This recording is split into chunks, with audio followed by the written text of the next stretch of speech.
Hi, everyone. Welcome. My name is Heather from Sharebird, a site where top product marketing leaders share their expertise. We're really excited for today's event. We have a fantastic panel on market research. I want to share a couple of announcements before the panel gets started. First, we've launched Sharebird Playbooks. Advancing in your career means leveling up your craft. That's always been true. What has changed is that AI raised the bar on what good looks like and ate the time you used to have to get there. We are building out the playbooks to give you actionable insights from the product marketing leaders at Anthropic, HubSpot, Gusto, and many others on how they actually helped their company go up market, improve their win rates, or drive market adoption, including their actual results, lessons learned, and tips. If you have an L&D budget, you can subscribe to Sharebird Playbooks, and I'll drop the link in the chat in just a second. Next, for the format of the event, the first half of this event will be questions from the moderator, and the second half will be live questions. There's a Q&A feature on Zoom, so go there to add questions for the panel and share your questions right away so that others can upvote them. Lastly, our next Q&A panel is June 18th on Mastering AI as a Product Marketer. You can register for that event at the link in the chat, which I will also drop shortly as well. And with that said, I'd love to hand it over to JD and the panel to introduce themselves and get started. Thank you all for attending. We are going to have a lot of fun. This is one of my absolute favorite topics. I think it's so underrated and yet so powerful. So if you're doing a 2x2 matrix, this is the one where I think high impact, high effort. And so we have a great panel here today. PMMs from Atlassian, Wiz, and Splunk. We'll do some quick rounds of introductions. We're going to be talking all things the market research, this cross between a scavenger hunt and a jigsaw puzzle, trying to find all the right information to a puzzle that is turned upside down and blank, and you're trying to piece it together so it makes sense. So with that introduction, I hope you're properly, maybe a little scared, a little excited, but let's jump over to Kelsey. Do you want to do a quick intro? Who you are, where you are you hiring? As we are all somewhat silently quitting, right? And so we're all looking for that next role. Yes, thank you so much. I'm so excited to be here today. I'm Kelsey. I lead platform product marketing for Wiz, which is in cloud and AI security. So I'm very excited to be here. We are hiring. Please send us all your amazing PMMs. We would love to meet them. And I am based in New York, which went from very hot to very rainy in a very short amount of time. So thanks so much again. Yeah. Michael, how about you? Hey, everybody. My name is Michael. I lead the observability, product marketing, and developer evangelism teams at Splunk, and we are a cybersecurity and observability platform and part of Cisco. It's good to be here. And yes, we are hiring as well. All right, Sapphire, you want to round us out? Yeah, hi everyone. I'm Sapphire Reels. I am a product marketing leader at Atlassian for a product, not Jira, but called Strategy Collection. And I've been in B2B enterprise product marketing for my career. And yeah, Atlassian's hiring. And even if we weren't, always, feel free to reach out and happy to connect folks with great jobs as I hear about them. Fantastic. All right. So for everyone watching, yes, we're going to do some market research, but guess what? 3 people also hiring. So now you can say, I attended your webinar, or you can reach out in those LinkedIn DMs, make those connections. I know how tough it is. It is awful out there. So have fun. Let's do some market research. We've got a few questions. We took the questions that you, as the audience, upvoted and put in. We reviewed those. We took those top ranking ones. We then vetted them. We sent them out to the panelists here. And so now we're going to just walk through a few of those. And so the first one to really kick us off is to really kind of help us level set and where we're headed for the next, 30-ish minutes of questions. And so you're just starting out in market research. Big, hairy topic. Where do I focus first is the question. And so anybody brave enough want to raise their hand, want to go first, come off mute. Yeah. All right. I will just have to pick. All right, Sapphire, go for it. We'll do it, then we can snake around. Willing to start. I mean, I don't know if this is the answer folks are looking for, but to me, I think the most important thing to start with is your hypothesis. I don't know, when I was growing up, I always thought I was going to be a scientist, and then now I'm a product marketer, who knows? But really, on like you have some baseline understanding of what you think to be true.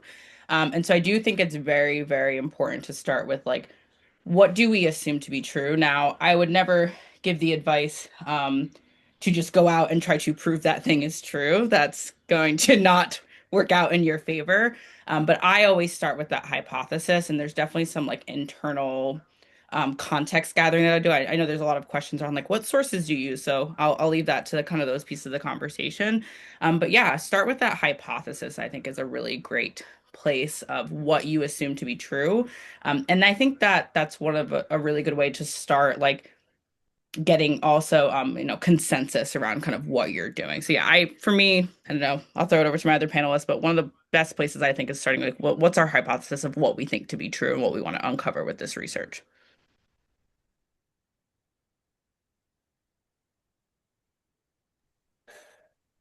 Yeah, I think I'll echo Sapphire. That's usually where I start. And I also think structurally, as you're going into it, writing out kind of statements of this is what I want to explore. This is what I think to be true. And here are the three questions I'm going to use to validate that. And I think having multiple hypotheses as you go into it, Mm, like what are the different maybe sub proof points that are going to help me understand whether or not my hypothesis was correct is a really, it's kind of like writing a really great survey or a really great query, right? That's what we're going into. That's how we're structuring this research. And so I think sometimes if you have one that's like maybe this sub question will actually may fundamentally change the outcome of the overall research is a really compelling way to go into this.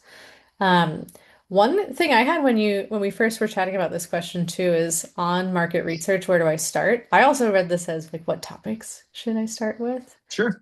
So I don't know if that was also something we wanted to get into, but I thought that was kind of an interesting one on where do I even begin from as a PMM on what the types of things I could research? Because we hear a lot about market research in terms of competitive landscape.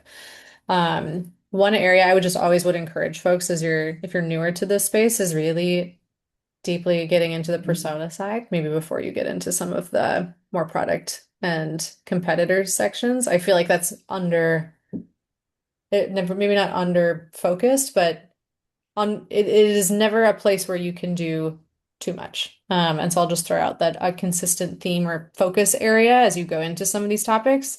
I think like I've worked with security persona for years or IT persona for years. I might have some really strong hypotheses around them, but you'd be surprised how quickly some of those do change. So I'll just throw out that maybe another lens on this question. Yeah. I definitely agree with you, Sapphire. Like kind of the whole, starting with deductive reasoning versus inductive reasoning tends to be my approach because I think like as product marketers, we should strive to think like GMs, for our product line responsible for the success of our product and market. And that means like you should think of it as your job to have a point of view or an opinion as a starting point, and then look for like outside in research and customer feedback to either disprove or validate that approach. So that makes a ton of sense. And then, in terms of kind of my approach to market research and what I've seen also just work well from smart people I've worked with is, really thinking about voice of customer. And we should dig into a number of different ways you can do that to really shape kind of positioning and go to market strategy. So, really, like, I think a product marketer should think of using market research as a tool to be able to help shape your company's understanding of like, how do we see the market? What markets do we play in? How will we win? Who are the ICPs and segments of the market that we should be targeting? How do we reach them? And what are unmet needs in market that we should be addressing, either in terms of our product strategy or our positioning as well. And my experience has been nothing sort of convinces people more than customer feedback and outside in research. That's usually the best way to settle debates. I agree. Yeah, both of you are touching on the like I feel like so much of my day as a PMM is spent like fighting the inside out perspective. Like, well, that's how we do things, or like this is what we're building for. And so I love the idea of like from a topic perspective, I think the market perspective is one of the most important things that PMMs have to bring to the table. And that's not just like, hey, what's our product roadmap should be? It's like how do we think about our go-to-market? So I love that. Yeah. All really good points. Love the scientific. My dad was a university researcher, so that like relates to me. Like I think I grew up like in a test tube. Like I just think of everything as like a high hypothesis, of like, hey, what are we doing? How are we testing it? How do we know it to be true? And so it's fun because I realized very recently, not everyone thinks like I do. Like I think in bets. Everything is like probabilistic, not deterministic, right? And so I think too many times, even on inside and marketing orgs, everyone thinks, "Oh, marketers, I give you money, you give me results." That's not 100% true. And so I love this one. One of the things that I like, just to like help us connect and bridge to the next side of things, is this is really from like a CPG side of things. So all of us B2B here is really category entry points. And so if you haven't heard this, you might think, buying triggers, you might think what it is, but within that, there's usually, it's called the 7 Ws. And so I give you guys this framework because you should go look it up. It's really strong. It's really good, but it's why. So why are we buying from this category? When are we buying from this category? Where do we buy from this category? With whom? Very important. And with what? And so if you can answer those questions, that's what market research is really going to help you, ultimately accomplish. And so I'm hoping as you're writing this stuff down, taking some notes, maybe get the audio file at the end. If not, there's a Q&A. And so make sure you get your questions in from here. We'll use those last like 20, 25 minutes to make sure that your questions get answered as we go through this. And so I just want to make sure that we're addressing your needs as the audience, right? So we're doing our own market research. All right. Next one, we talked about sources. So everyone kind of hinted and touched on it. Let's get into what some of those sources may be. So you're thinking about your market research with your company, your org, your product. Maybe it's even as small as a feature sometimes.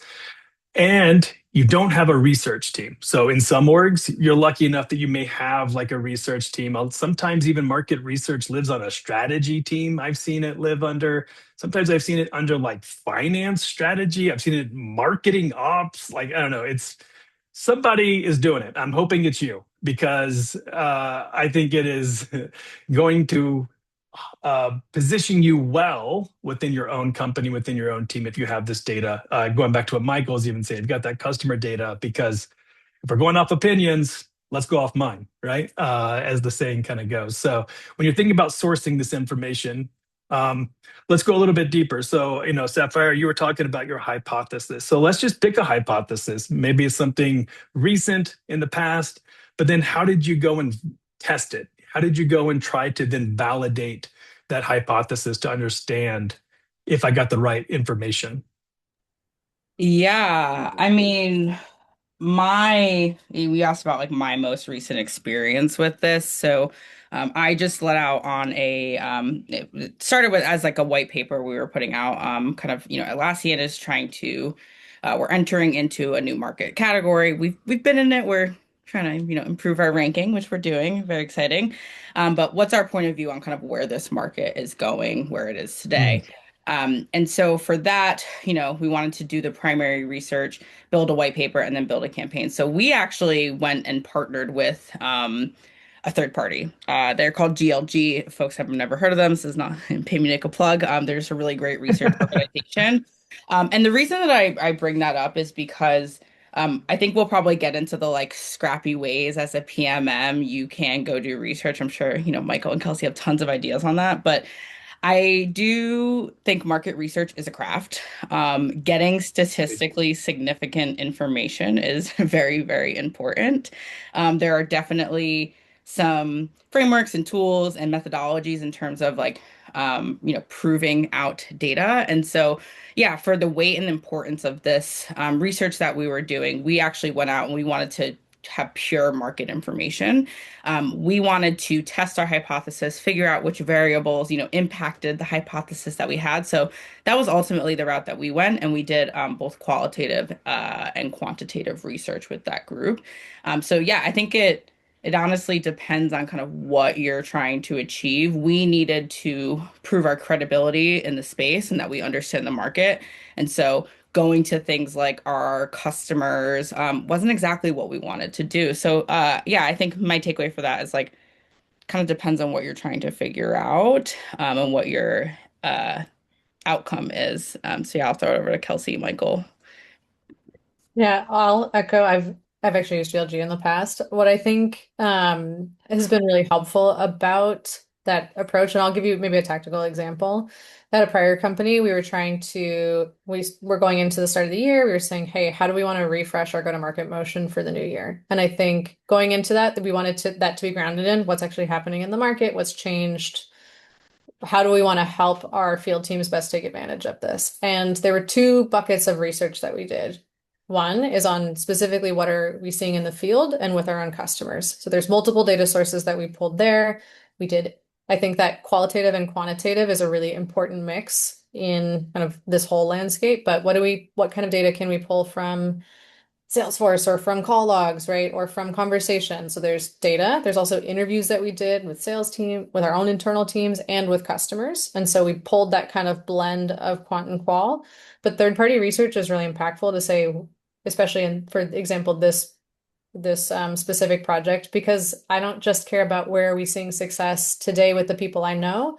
I want to know who we're not talking to and why aren't we talking to them. And so leveraging third parties, and I've done this in different ways over the year. GLG does an excellent job of balancing that quant and the qual piece, I think. But there's like cool new companies that are spinning up that do this now, that are also doing like synthetic research using AI. And so there's lots of ways you can do this that don't have to be that can mirror sort of your cost and what makes the most sense for your business. And so I found that to be really impactful, but I do like the balance across that experience. I think, Sapphire, what you called out too, that quant and qual gives you the hard data, but also gives you the anecdotes that can really let you have a more productive conversation when you take this forward on this is why we're making the recommendation. Yeah, a few of the ways that my teams have used market research most effectively are either when we've been trying to like strategically evolve our positioning in order to improve our like market competitiveness or differentiation, or whether through like organic product development or inorganic acquisition, we've been trying to actually enter into adjacent markets with a new offering. And so market research becomes really valuable to help, do what we talked about earlier, like validate assumptions, understand the market landscape, be able to do things like segmentation, understand ideal customer profiles and personas, and then be able to assess like where are their unmet market needs and opportunity for us to differentiate and kind of carve out a space. And tactically, I would say some of the channels that I find are most useful for performing market research, talking to customers is like the number one most important thing, however you can do it. Like ideally as a PMM, you're seen as the sales team's secret weapon and you're being like proactively pulled into customer meetings and sales calls, not just to be a fly on the wall, but actually to help like present and, engage directly. But even if you're not, like if your company uses something like Gong, and you can get transcripts of sales calls that you can literally just like pop into ChatGPT or Gemini and get summarized for you. That is a gold mine of insight.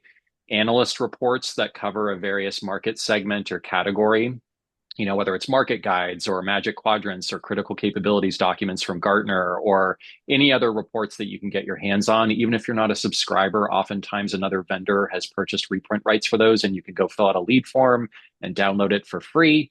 That's amazing. And then another a software tool that my team uses literally all the time that I am a huge champion of is a real-time B2B message testing software platform called Winter, spelled with a Y instead of an I. And essentially what it is, it's an alternative to like, really expensive months-long message testing projects with like overpaid consultants. And it's essentially a software tool where you can inject into the tool the job titles that represent your ideal customer profile. You upload like a messaging document or a messaging artifact or even like a web page, or you can do lightweight market research surveys. You target those to your ICP, and then they provide qualitative and quantitative feedback back to you in under 48 hours. And so any like major messaging artifact that we're working on, any new product introduction that we're working on where we're trying to figure out like, how should we be positioning this or pricing this or what segment of the market should we be targeting? We will conduct that real-time message testing or market research surveys to our ICPs and basically target job titles through Winter. And we get, essentially results back in under 2 business days. It's pretty magical. And it's at a fraction of the cost of like, Yes. months long market research projects. Yeah. I will +1 Winter as well. It's a great tool. Definitely a good one. GLG, a Grace, a couple here. Let me give you a scrappy one. Notebook LM.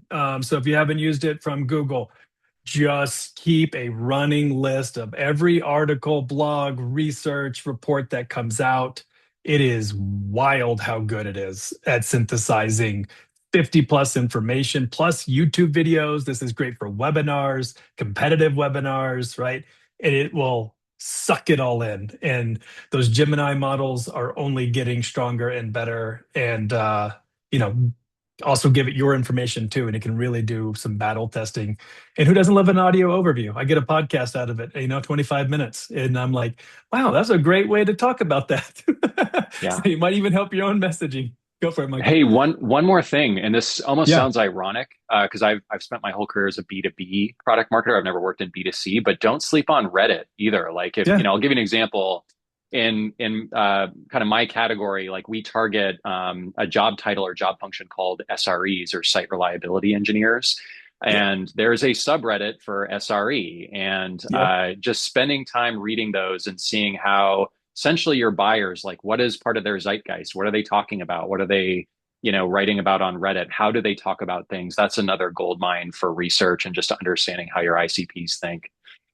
I'll just pile on. There's so many good communities out there today. Reddit Mhm. is absolutely one. There's also tons of Slack communities where a lot of these folks have just built ways to engage. And so strongly encouraged. There's lots of places that you can go, and I will +1 JD. I love the audio piece. I Yeah.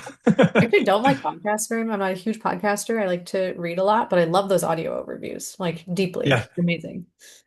It's they now have this one. I just was playing with it a few days ago. It's interact mode, and you can join. You can join and like talk to them. And then so now if you really want to battle test something, you can come in and play devil's advocate with the AI. It blew my mind. I was like, this is weird.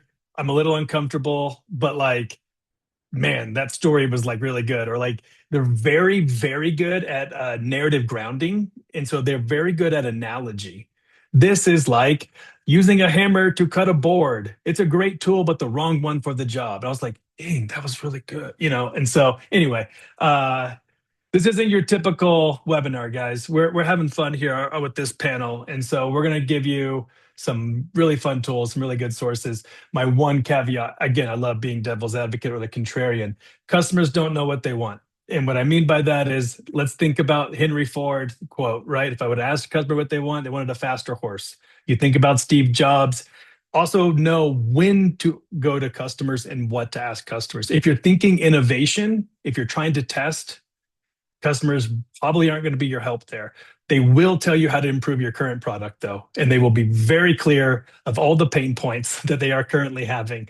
And so definitely listen there. But just Michael is correct. I love customer data. Most of the time, I would say marketers should be, talking to customers more. I will never say not that. Just know when to use their data, how to use their data. Survey data, as we all know, people lie. They don't know what they want. And so it's true. If you were to ask me, like, why did you buy this? I'm like, I don't know. Like, the website looked cool. We literally had customers tell us that in my last role. We was a dev tool. One of us was white. The other one was dark mode. Some devs liked dark mode. Some devs liked white mode. And therefore, they chose us or they chose them. That was it. Pure emotion. So just know it's not always a rational decision. As we've seen with System 1 and System 2, go read Thinking Fast and Slow by Kahneman. All right. Next question. We are moving right along. Do you have an example when your market insights actually influenced the business or influenced a product? And so now, let's get more tangible. We're doing this research. We've gathered it. We've synthesized it. We've paid a lot of money to a third party, or we've done some winter testing. How have we actually moved the business forward? What kind of impact have we had based on some of that research? So, who wants to take this one? Back around the horn. I should probably not have open-ended questions. So you just want me to call on someone? Reverse snake order, Michael. Sure. Yeah. So I'll share maybe a couple examples that come to mind. I'll try to talk fairly athletically, just to go through them pretty quickly. Much earlier in my career, when I had a lot more hair and I was a lot younger, back in my 20s, my first job out of school, I joined a pre-Series A, pre-revenue startup as like Mm, employee number 8, and I spent about 6 years there before I eventually moved on. And we had kind of essentially built like new to the world technology that had never existed before. So it's not like we were entering an existing market category. And we were basically trying to like create a new category around the product line that we had introduced to market that was like solving a previously unaddressed market problem. And initially we had a few like failed attempts at creating like a category term that would stick, some like very that's inside out hard. terminology that didn't really like stick with customers. It wasn't customer language. It wasn't like outcome oriented. Um, and as we eventually actually expanded our product portfolio to solve a broader set of problems, we did a bunch of market research, talked to a lot of analysts, talked to not just existing customers, but to your point with the Henry Ford analogy, like Yeah. the people that we wanted to reach with some of these new offerings that weren't otherwise considering our company at that time. And used a bunch of kind of outside in feedback to help shape essentially a new category that we then defined. At the time, it was called customer identity and access management. This was like in 2014. And it ended up sticking and it became a Hmm. category that's still around today. Wow. A lot of vendors that all of us would have heard of, like Okta and Akamai and others actually have product offerings in that category. And Oh, my that's little cool. startup in Portland used market research to help sort of shape the inception of that category.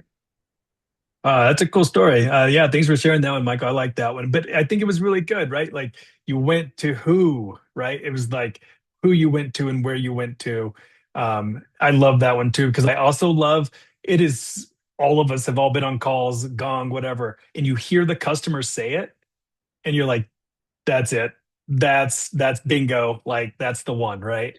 Yeah, and it was a lot of asking, like prompting people, like, what would you call something like this? Like, what language resonates Yeah. with you and creates the like aha moment immediately?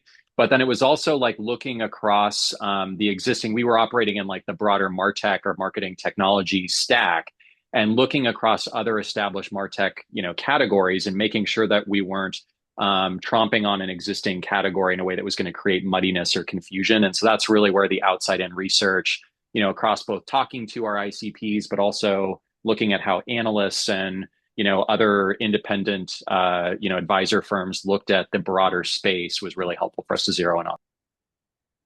Yeah, it's always very funny whenever vendors want you to use their language or and like you're like I would never call it that thing. Like what is this thing, right?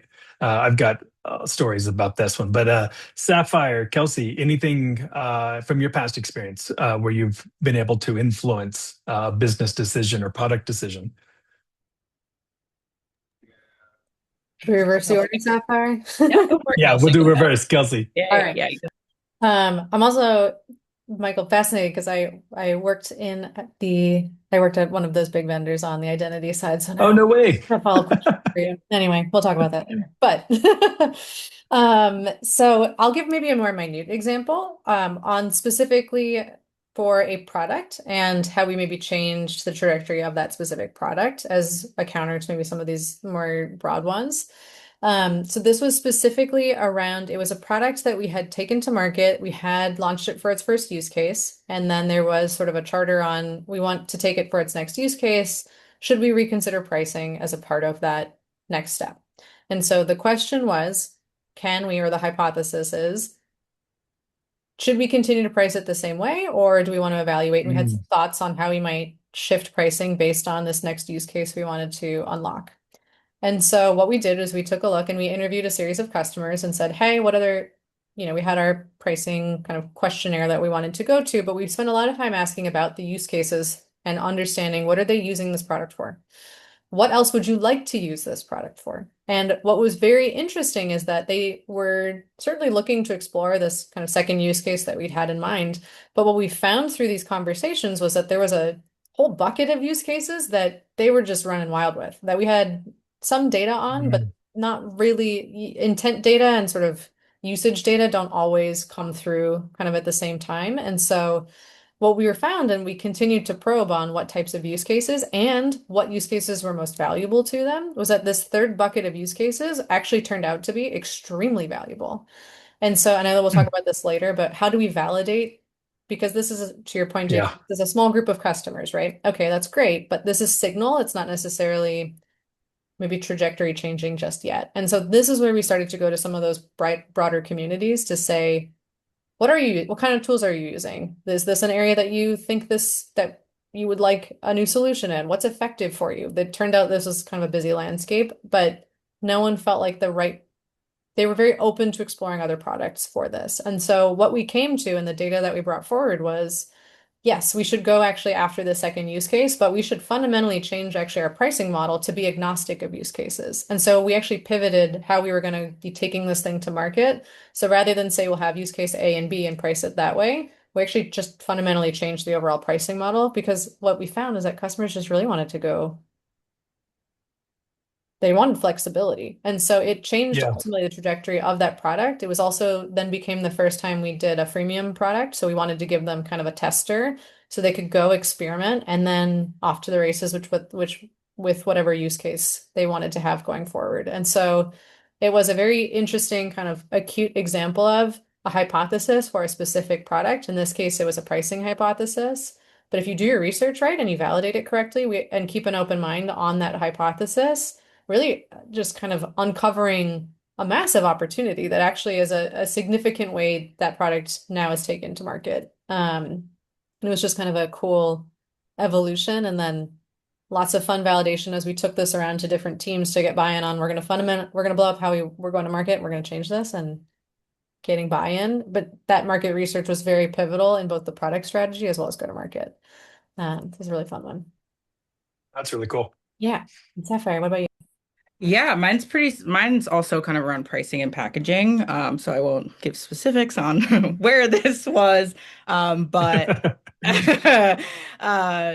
selling an enterprise product and looking at going down market to mid market. And I think I feel like I kind of stated this up front, but I feel like one of the best ways to use market research is to just like, I don't know, not to like trump people, like in terms of like, oh, I'm right, but like disprove internal assumptions, because people just really, it's what you live and breathe every day.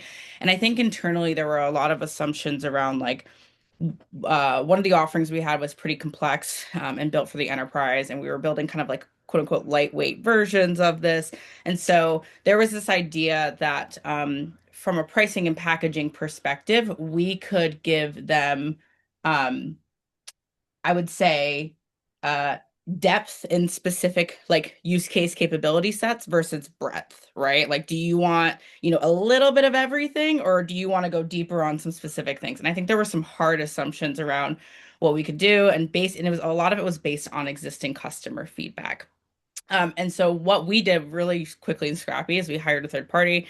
We did a quick survey of the mid-market to figure out what is the capability set that they would actually need to fulfill these use cases very similarly. And what we found was it was not just give them, really deep in these two areas and they're automatically gonna, buy and then maybe upsell to the enterprise SKU. They very much so, they needed a wide variety of these offerings, and there was places where we could add more depth to have those kind of Mm. upsell hooks. And so yeah, it was a very quick way to figure out we actually were not ready to build the SKU that we needed, because we didn't actually have the breadth of what we needed. We had the depth in certain areas, but we didn't have breadth. And so we ended up not going forward with the decision to have a new SKU and offering for the mid market at that time. And as we came back around to that at a later time, as the product was a little bit more built out, we actually realized all we really needed was like a sales play. We just need a sales play where we said, let's go test this, right? Here's the offering that we have today. Let's figure out what's the messaging for mid market. Is there a discounting structure that we can use? And let's go just try to land a few deals and see what we learn and how the customers adopt our product. And then from there, we can decide on pricing and packaging. So I would say for us, it was really helpful in first disproving some assumptions, but then also I mean, I love nothing more than when there's like a really like because when you introduce a new SKU, I mean, we all know how much work that is to introduce a new SKU. Something like a sales play, you can stand that up pretty quickly. And so being able to find those levers that you can pull that are much lower lift and can give you much quicker results, I love using market research for them. Yeah. I love that one. That's a good one. Such a great story too, because you also validated what you should not do. And like that's where I've seen companies just launch, and now all of a sudden you're held to this number, Yes. right? And you've got a dashboard and it's Yes. monitoring why aren't we moving it? Why? And it's like, but like one of the P's of the four P's is product. The other one is Yep. pricing, and we're not there yet, right? We just didn't have that depth, didn't have the pricing ready. So really cool to hear all of the different stories, Kelsey and Michael connecting from 10 years ago, right? And so really fun to hear how this is all working. We got time for one more question before we will turn it over to the live Q&A. So if you're listening, get those live Q&A. We're going to transition over in about 5 minutes. For within this question too, the best way to validate that information that you're uncovering. And so we've kind of danced around this one. And so now, how do we validate it? How do we know that it's like true? This trust but verify. If we're thinking, I don't know, you think about Claude, you're like, oh no, that looks good. Thanks Claude. Thanks ChatGPT. But like now we need to go validate it, right? So let's go validate some of these answers. So yeah, you got to have some stories around here. Michael, we're going to go back again to you, then Kelsey, then Sapphire, then over to the audience. Well, didn't you just answer your own question? Don't we just throw it into Claude and ask That's Claude right. is this right? In all seriousness, look, I don't mean to give a non-answer, but I sort of believe like inherently most of what we do as product marketers is subjective work. Yeah. Like it's not what product marketing does is not binary. It requires sort of synthesis and analysis of like very ambiguous and nebulous information, synthesizing complex concepts and shaping it into clear go to market strategy, positioning, messaging, sales enablement, like campaigns to go drive demand and drive customer adoption. So it's inherently kind of subjective, and sometimes there isn't always just one right answer. And I think that's why market research is so important, because as we talked about earlier, bringing in a bunch of like outside in data and real world feedback from other people outside the company does a better job of settling debates internally than anything else that we could do. So I don't think it's necessarily about like validating is there one right answer, and it's more around have we done the work to like collect enough anecdotal feedback around us and then synthesize the takeaways to steer us in a direction that we think is the appropriate path forward, depending on what the specific use case is. I don't know, Sapphire, Kelsey, I'd love your perspectives too, though. Well, say here on that one. Maybe one thing I'll add, actually, it's funny. I taught middle school as my first job, and I remember telling my Hmm. students when they would do research, they would be like, this was not that long ago, okay, a few years ago, but I remember, when they would start to the chat GP, doing search on LLMs reminds me of them doing like, oh yeah, just believe I found it on the internet. It's right? Like Yeah. here's it's on a web page. That must make it real. Anyway, but I think one of the most important pieces is maybe just did you follow the right level of questions? Like how far down, maybe not necessarily validating the source, but did you get to the right altitude of understanding on why? And so following a few whys down as you're doing this research, I think is maybe more than validating the source. Did you get to enough of that level of depth that you can walk into and confidently say, okay, so you have this data point, but where did you follow that data point to enough level of depth that you can answer the business question? And I know that's a little bit vague because it will depend on the business question, but that's, I think, the validation that you need to do. And sometimes that can come through a mix of data and then here are 3 interviews and here's the specific takeaways is sufficient to getting that altitude. But I think that's the part that I would be really thoughtful around is did you get to the right level of depth in your research versus which sources did you go to? Maybe would be my ad there. Yeah, I love that. Well, I just have like a very spicy take. Like, I think using things like Claude and ChatGPT is wonderful for validating research, but like, you have to actually tell these no knock on them, but like you have to tell them don't just blindly agree with me and don't make up sources because I've kind of Yeah. had that happen before. Um, and so I think that's a really fundamental thing to do when you're thinking about just you either using the chat interface or you're building out your agents and skills. Like you have to kind of give that direction around like, hey, only use these types of sources. So I bring that up because it's important when we were using these LLMs to set constraints for yourself and guardrails of what and to do and not to do. But there's no shame in using them. Like one of the ways that I was on a very, very condensed timeline when I was doing this white paper where GLG, amazing partners, they're doing the research, and I got back a bunch of raw data. Now, again, I mentioned I like to use third parties because there are very specific like research methodologies you should always adhere to when you're doing something like a regression analysis to test variables. Like that's a very data science heavy thing, and I'm not going to just plug that into Claude or ChatGPT and trust that it's right. But I needed to get enough of like directional insights to start writing the white paper and validating it. And so I actually, use some of that tooling to say, here's my initial findings and takeaways. GLG is going to validate that these are true, but it gave me runway to start writing and working. So yeah, just an example of like set your guardrails, but it's okay to use it. I think another thing to do in terms of validation is validating across different segments. So, what holds true for your customers, or for an enterprise customer, or for a financial services person, might not hold Mhm. true for someone in a different sector, industry title. So, I like to validate across the different segments. And I think the last thing that I would just say is just socialize your findings early. I know I'm a perfectionist. I love everything to be perfect and then to like serve it up on a silver platter. I'm like, isn't this amazing? One of the best things I learned early on in my career from some really amazing managers was like, just share it early. Someone in sales, someone in product, and you can validate and pressure test pretty quickly. Are you going in the right direction?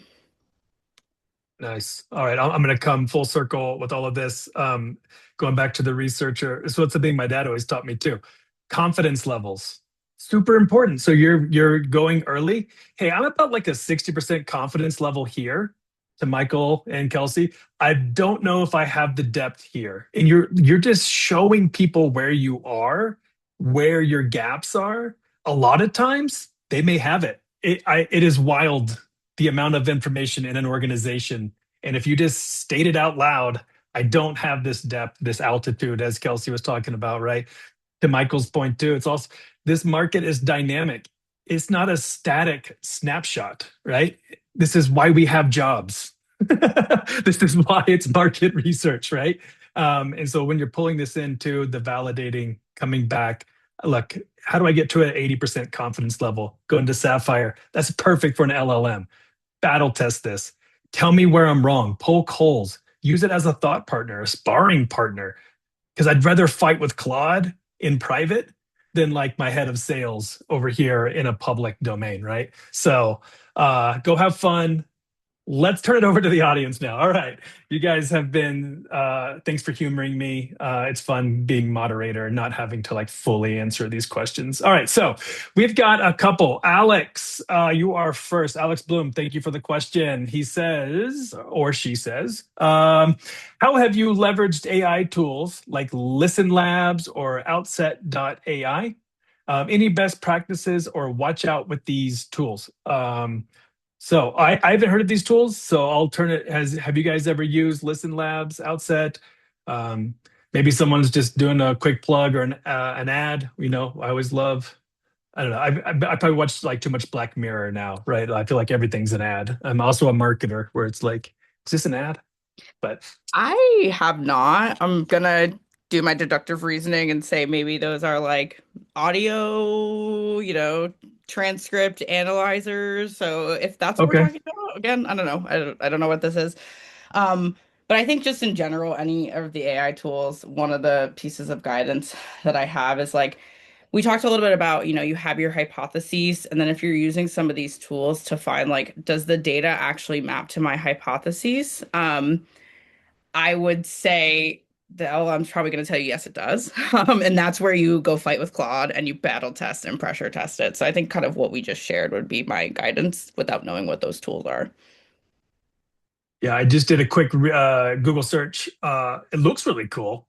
I'm looking at Listen Labs and I'm like, oh, this seems like something I should know about. So thank you, Alex, for at least the tooltip I can go explore. Kelsey, Michael, have you had any experience with these tools? If not, we can go to the next one. No. I have not. I would say in general, I mean, I also was like, oh, I should look these up. No, I've got a bookmark. Yeah. But I would say just piling on to what Sapphire shared, I would use most market research tools as one input in your tool belt. Like I wouldn't put, we kind of talked about this with validation. I wouldn't use any single channel as my be all end all. So if I was using an AI tool, yeah, use it for part of your input, but probably you also want other inputs as well, would be my kind of general take. But this looks cool. Awesome. Oh, sorry. Alex is we're going live with Alex. He doesn't work there. It's very funny. And then also additional context on the AI question. These tools allow you to enter a prompt and you get a guide and AI will field the surveys and generate results. No, thanks for the tip. This one looks really cool. I like this one. So cool. All right. Back up to the top of my list here. And you can also upvote questions, get them in. We're going to get through as many as we can with the time that we have. All right, Estella, if you were to start in a new role in a B2B SaaS company where product marketing function didn't exist, what are the first steps you would take in running market research? I have strong opinions if no one else does. I've done this 4 times, so I can more than happy to jump in. um, I would actually do Notebook. That would be the first thing I would do is go to Notebook LM. And why? Because it's also going to educate me. So it depends on how familiar I am with the industry and the product, the competitive set. So if I'm starting out at Wiz, I've never worked at Wiz. I have a vague understanding of Wiz. I'm going to start getting all the type of research I can get around, cloud security, right? Is that correct, Kelsey? Right. And getting security, getting them in, going through Gartner, going through Forrester, getting all the analyst reports. I'm going to put it in there. And I say that because I just need to understand the market before I can go and do research on it. So this is part of the research. It's also part of your onboarding. It'll take you an afternoon, right? A couple of hours to go and do it, get the YouTube videos, whatever it may be. You can just start putting it all in and you can add so many resources and the output is so high quality because it's sourced only from that material. And so I think that's like my first step. And again, I say that now. 2 years ago, 3 years ago, 5, 10, that didn't exist. It was you, like Kelsey, reading an article, doing an actual Google search, which is changing now. If you didn't see the update at Google I/O, your search box is changing every 25 years. And so, yeah, that's where we are. But yeah, anything you guys want to add? You guys have all entered. You didn't always work at Wiz, Kelsey. How did, going from teaching, how did you get caught up? That's probably a longer story, but I will say this is genuinely what JD just described is genuinely what I did when I joined, as I like using these kinds of tools to synthesize, get me a baseline. And then actually there's another question that someone came in that I was going to similarly ask, which is how Yeah, you go keep for it. it from going stale. And this is where I think you can use kind of there's so many automation tools now that can help surface and prompt you. So like we've created Slack channels that you can just when news comes out from competitors that we're sourcing that in a single place. And then what's interesting, you can layer notebooks. So you could have, there's different, I don't know, there's different ways you could structure this. You could have one notebook on a single competitor and just keep feeding it when news comes out, feed it, what's new, what should I know, how has this changed? You could do one that's like core message versus how things have changed over the last couple of months. There's like really interesting ways and with the power of some of these AI tools to just automate even getting you that information because there's tons of information on the market. So I would encourage you to use some of these tools to help automate getting you the information instead of like I worked at PR at one point, which I have had a lot of time. But in PR, you would have to wake up in the first thing I would do is I'd walk into the office and I'd do a Google search, what news came out, Yep. synthesize it, send it out to people. You don't have to do that anymore. It's a lot faster. Yep. But you can do the same thing, not just with news, but with Reddit, but with like get your digest daily about what people are saying in the open market and then feed that into something like a notebook on that competitor. It'll be a lot faster for you to synthesize and to share that out. So that's my two Yeah. cents. My other, Yeah, a oh, go ahead, couple. Michael. I was going to say a couple like, cheap or I should say like free ways of getting started with market research. Because I know we talked about in a number of like tools or things that cost money that might not always be easy to pull off if you're bootstrapping from the ground up is, and I've done this when I've started at new companies or honestly when I've like evaluated new job opportunities, is spending a lot of time on competitor websites or signing up for their mailing lists, reading through their product documentation. If you're entering a new product, like if you're doing a new product introduction and kind of looking at the competitive set that you're going to be coming up against, like I get a lot of value from reading how competitors position themselves in terms of the problems they solve, the value they provide, how they articulate their own differentiation competitively relative to alternatives, both from their website, from subscribing to their blogs, seeing what they're marketing through mailing lists in the form of ebooks or white papers or webinars and that kind of stuff, taking it a click deeper by actually reading through things like product documentation. And then Mhm. another great free source, for we talked about it, for getting market research is all the like peer review sites. So if you're in B2B, spending time on Trust Radius and G2 Crowd and Gartner Peer Insights and the like, and seeing how customers actually articulate, their use cases for a product in a given category becomes really useful in addition to, like we talked about earlier, looking at Reddit. So those are some ways I would suggest getting started that don't require a dollar of budget. Yeah. Yeah. This is my last tip. Start following your ICPs on LinkedIn. Now, I know this is going to destroy your feed, but that said, you're going to have the voice of the customer literally in your feed. So when you're on LinkedIn, like, so last company was speech to text, we were going into voice agents. I started following all the voice agent influencers, companies, people. And guess what? All they do is talk about all the problems that they have. That's all they talk about. And you're like, cool, save, save, save. Go put in a database. I have a Notion database that I keep all my articles in, and so you could then run all kinds of automation and AI on that too. So anyway, there's some really fun hacks and tips. Everyone has listed here. Go for it, Michael. Super quick point related to that. And I, Yeah. I can't say I think that's a great tip. Related to that is don't sleep on like reading job descriptions Oh yeah, for that's a good like one. the personas that you're trying to target. Like read JDs on LinkedIn Right because here. that is fantastic gold mine of research of like how your ideal customer profile actually describes their jobs to be done for their role in their own words, and using that to then help shape and inform your own messaging or the use cases that you address is really helpful as well. So I love, if I know we're targeting a software developer for our product or we're targeting like a marketing operations person, go find software developer or marketing operations job descriptions on LinkedIn and read the key responsibilities. And that's a gold mine of insight as well. Yeah, totally true. I mean, I love that one. That one's really good too. You also get kind of like where they're going, right? Even like for your competitors too. Like um, OpenAI had a job opening for their ads PMM, right? And it's really interesting. I was more interested in like what are they going to do with ads? So I'm reading and you can like understand what they're trying to build, right? I don't live in San Francisco. I'm not going to get that job, but it was mostly just curious like what they're going to do, right? But you can do that with your own competitors, your own ICPs as well. So, all right, we got a few more minutes. Wow, you guys are. I looked over at the Q&A. We've like really populated now. Okay, hold on a second. We talked about going stale, non-AI ways of doing market research. We talked about a lot of surveys. We talked about doing interviews with customers, GLG. You can do that kind of quant and qual.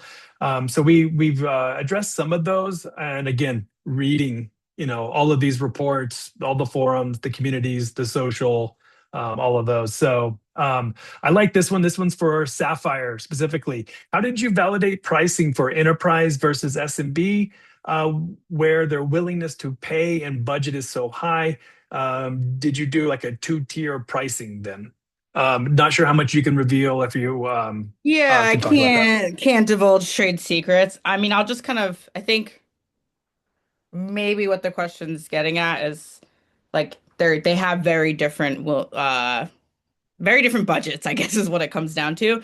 But I actually think It's not just about like necessarily willingness to pay in budgets. I think there's a fundamentally different way that enterprises and SMBs buy. Yeah. And so to me, I think the market research is actually less around the price point because you can pretty easily triangulate a price point they're willing to pay. I actually think it's around the pricing model. Enterprises are used to being locked into multi-year contracts where, they Mhm. are paying a fee versus SMB, like that's crazy risky for them. So I actually think some of the research to be done there, yes, you will have tiered price points. That's obviously very common, but I actually think it's more about the pricing model that you have when it comes to enterprise versus SMB because they are just fundamentally different buying motions. And everything from like an SMB expects to be able to buy on your website. They expect some sort of, freemium trial version. Enterprise is very different. So that's kind of where my head goes with that question. Kelsey, Michael, I'd throw it over to you as well. Or you, JD. Sure. All right. 2 minutes. Lightning round. All right. Okay. Lightning round. We got to go fast. Okay.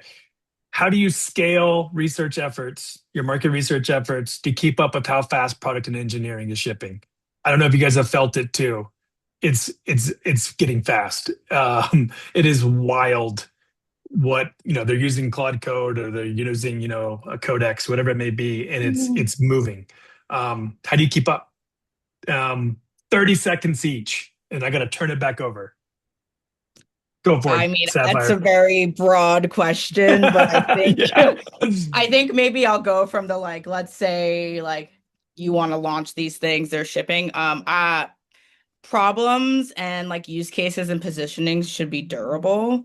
Yeah. Typically those things aren't changing. What you're shipping in order for how somebody solves them, that's what's iterating really, really rapidly. So yeah, I don't know if that's directly answering the way that question was asked, but I would say like stick to your guns on what the positioning and messaging is and figure out like how does what product is shipping fit into those things because those things should be durable.